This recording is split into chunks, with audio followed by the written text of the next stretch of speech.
पाठ की सिद्धि के लिए 3 बार ओम शब्द का उच्चारण किया जाएगा।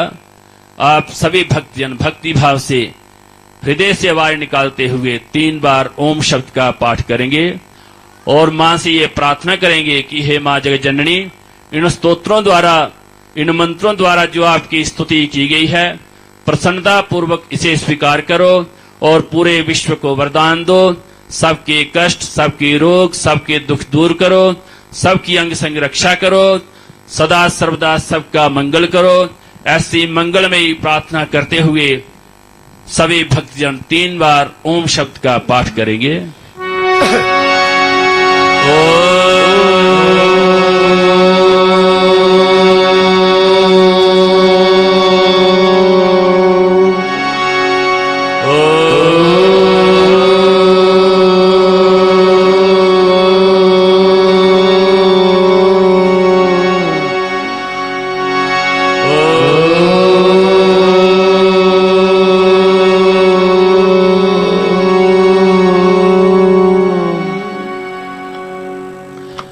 धर्म प्रेमी भक्तजनों, आज मां भगवती जी की ऐसी अनुकंपा से आप सभी भक्तजन मां के चरणों में उपस्थित हुए हैं।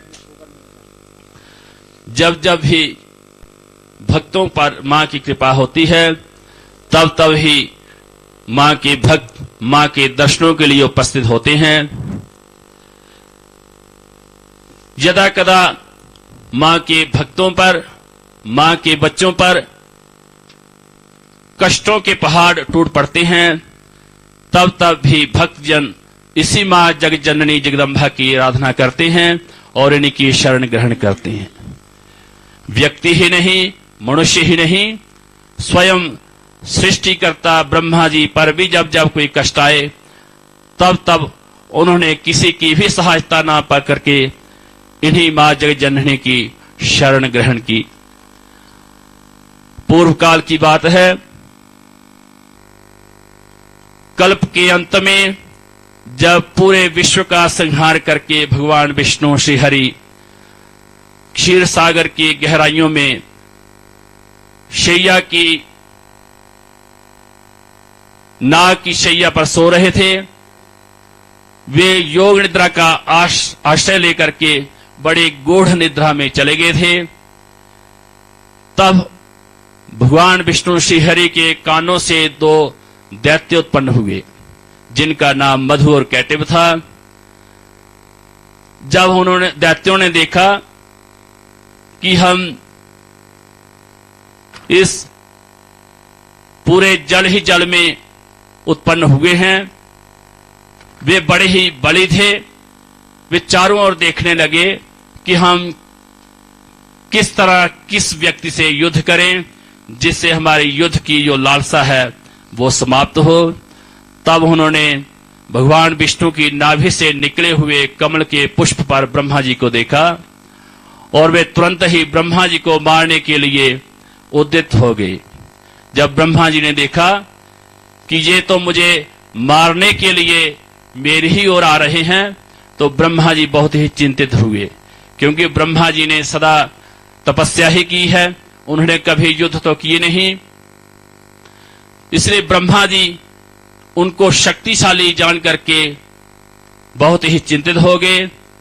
तब वे भगवान विष्णु की शरण में गए और उनको जगाने का प्रयत्न करने लगे, परंतु भगवान श्री हरि मां योग निद्रा का आश्रय लेकर के गूढ़ निद्रा में सो रहे थे। ब्रह्मा जी के लाखों प्रयत्न करने पर भी श्री हरि जी नहीं जागे।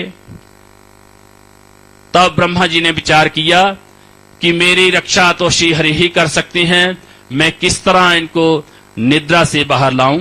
तब उन्होंने मां भगवती जी की आराधना करना आरंभ किया, क्योंकि वे जानते थे इस कष्ट से मुझे मां भगवती जगदम्बा ही निकाल सकती हैं।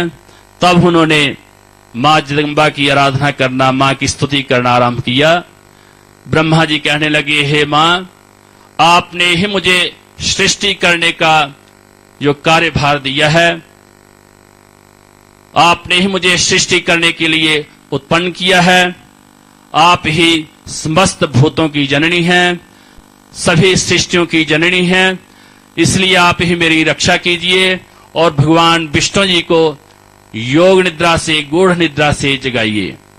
ब्रह्मा जी मां की स्तुति करते, त्वं स्वाहा त्वं स्वधा त्वं हे वषट्कारः स्वरात्मिका, सुधा त्वमक्षरे नित्रे त्रिधा मात्रात्मिका स्थिता।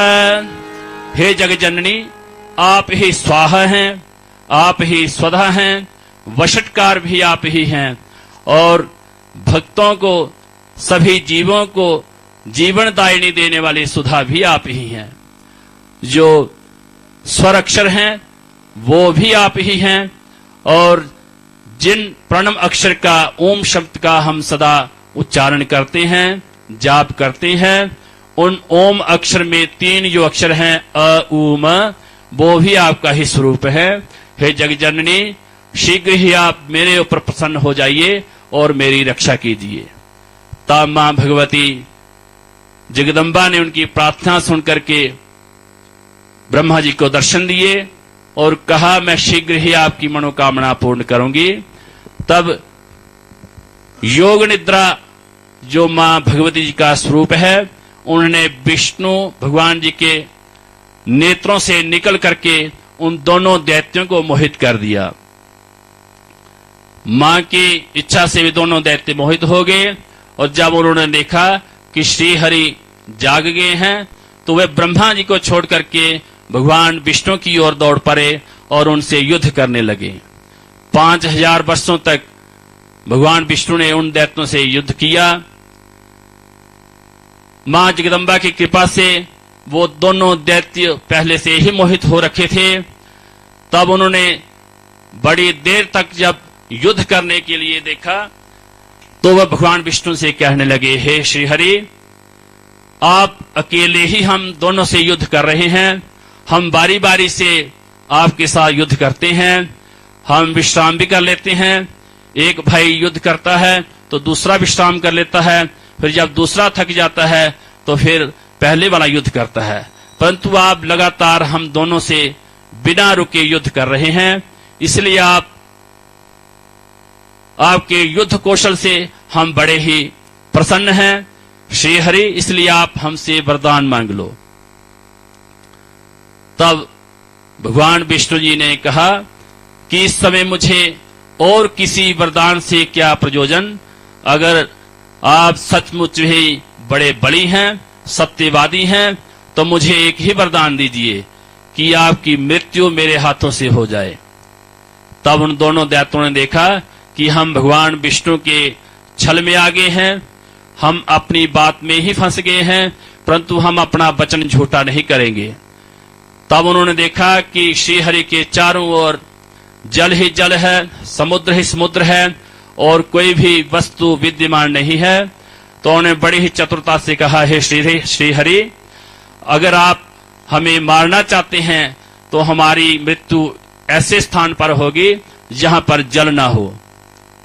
तब भगवान श्री हरि ने अपने स्वरूप को बहुत बड़ा कर लिया, अपना विराट रूप प्रकट किया और तब उन दैत्यों को भगवान विष्णु ही दिखने लगे और जल उनको कहीं भी नहीं दिख रहा था। तब उन दोनों दैत्यों ने अपने मस्तक भगवान विष्णु की जंघों के ऊपर रख दिए। भगवान विष्णु ने अपने सुदर्शन चक्र द्वारा उनके शेष काट लिए। बोलिए विष्णु भगवान की जय। इस तरह से मां जगदम्बा योग निद्रा की कृपा से ब्रह्मा जी की रक्षा हुई। कहने का तात्पर्य यह है कि व्यक्ति ही नहीं, साधारण मनुष्य ही नहीं, बड़े से बड़े देव, स्वयं भगवान नारायण, शिव, ब्रह्मा जी के ऊपर भी जब कोई विपत्ति आई है, तब इन्हीं मां जगदम्बा ने उनके कष्ट का निवारण किया है। इसलिए हमें और किसी की शरण में जाने का कोई भी लाभ नहीं है। सदा इन्हीं जगदम्बिका की शरण में रहना चाहिए और इन्हीं मां जगदम्बा के बीज मंत्रों का जाप करना चाहिए। आप सभी भक्तजन मेरे साथ 3 बार मां के बीज मंत्र का जाप करेंगे। ओम क्लीं चामुण्डायै विच्चे ॐ ऐं ह्रीं क्लीं चामुण्डायै विच्चे ॐ ऐं ह्रीं क्लीं चामुण्डायै विच्चे ॐ ऐं ह्रीं क्लीं चामुण्डायै विच्चे ॐ ऐं ह्रीं क्लीं चामुण्डायै विच्चे ॐ ऐं ह्रीं क्लीं चामुण्डायै विच्चे। आप सभी भक्तजन इसी मंत्र से सदा मां भगवती जी का गुणगान करें, मां की तपस्या करें। ये बड़ा ही शक्तिशाली मंत्र है और सब प्रकार के कष्टों के निवारण करने वाला है। बड़े बड़े देव भी इसी मंत्र का जाप करके के अपनी सिद्धियों को प्राप्त करते हैं। इसलिए सदा घर में भी रह करके जब पूजा करते हैं तो इन्हीं मां के बीज मंत्र का जाप कर करके अपने कष्टों का निवारण करें और मां की कृपा को प्राप्त करें। बोलो सांचे दरबार की जय। अभी भजनों की बेला है। सभी भक्तजन ताली बजा करके